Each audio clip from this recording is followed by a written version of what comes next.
SACRO, or orcas spelt in reverse, aims to put the spotlight on orcas, but in a positive way. The film will be directed by acclaimed Portuguese filmmaker Maria de Medeiros. We spoke to actors and producers Inigo Galeano and Martin Dannenberg, who were in Gibraltar to meet with Minister Cortés and local businesses and NGOs about the project. Well, actually, because we're talking about the Iberian orca, and we really wanted to make sure that the entire Iberian Peninsula is represented. And obviously that includes Gibraltar. But really what tipped it off for me was when I read the 25-year plan that the government put out there, and I was like, this aligns just perfectly with what we're trying to do with this film. It's such a perfect match. We need to have a conversation as to how this works. And also because one of our main characters is from Gibraltar. And we're like, wait, there's too much coincidence here not to engage in conversation. The title of the film is SACRO, which is orcas reversed. And well, there's a cave inside Los Atunes that sort of represents that sacred relationship we once had with nature, and especially with orcas, who were responsible of the tuna fishing. And thanks to them, the whole Almadraba fishing system was invented. Without them, there's no Almadraba fishing, there's no tuna.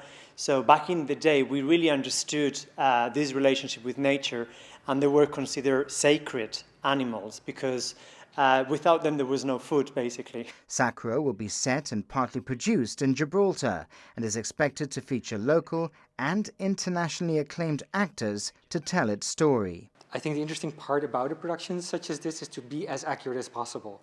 And for example, Maria, our director, she's very committed to accurate representation of everything. So we're not going to ship in some Englishman to represent a Barbatan fisherman. Like that's not going to work. And ditto for Gibraltar. So when we're filming here, of course, it will be local, and we want to engage the local community because, you know, the story is set in Barbate, in Sesimbra, in Gibraltar, and parts in London as well.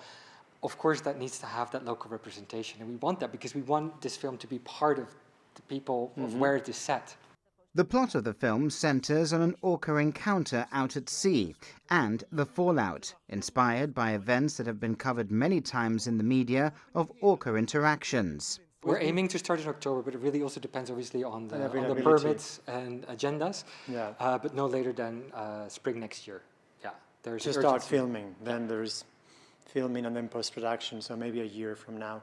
But that's why we really want to make a feature film, and we want it to be very realistic, because apart from making a good movie that can go to mainstream and a lot of viewers have access to it, the mission of the film, it's very much linked with the Iberian orcas, and as we said earlier, there's about 35 left.